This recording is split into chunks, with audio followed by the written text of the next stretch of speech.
सार्वजनिक गणेश मंडळाच्या गणपतीचे बालवारकऱ्यांच्या उपस्थितीत भक्तिपूर्ण वातावरणात विसर्जन।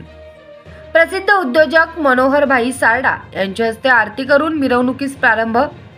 सांगलीच्या चांदणी चौक येथील ओम गणेश सार्वजनिक गणेश मंडळाच्या गणपतीची विसर्जन मिरवणूक आज मोठ्या भक्तिपूर्ण वातावरणात संपन्न झाली।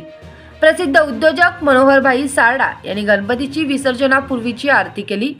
यावेळी बालवारकऱ्यांच्या सोबत टाळ मृदुंगांच्या साथीने मिरवणूक कृष्णा नदीकडे मार्गस्थ झाली।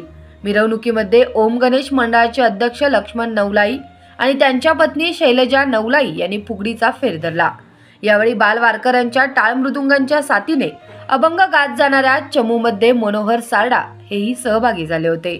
यावेळी दीपक नाना केळकर महाराज, उद्योजक सुहास पाटील, उद्योजक शीतलनाथ पाटील, आरबी पाटील, भाजप नेते शेखरजी इनामदार, संस्थापक अध्यक्ष लक्ष्मण नवलाई, भाजपा नेते शिवाजी डोंगरे, माजी जिल्हा सरकारी वकील ॲडव्होकेट उल्हास चिपरे, वारकरी पथकाचे प्रमुख रामेश्वर जाधव, सचिन कुंभार, दत्तात्रय आंबी, विजय मस्कर महाराज, हरिभक्त परायण महादेव विसापुरे, माजी महापौर सौ शैलजा नवलाई, संजय मगदूम, भीमसेन नवलाई, बाळा घोरपडे, जयंत माने, चंद्रकांत माने, प्रकाश जाधव, संतोष माळी, राजेंद्र चव्हाण, रामचंद्र नवलाई, राहुल नवलाई, स्मिता नवलाई आदी मान्यवर व मंडळाचे कार्यकर्ते आदी उपस्थित होते।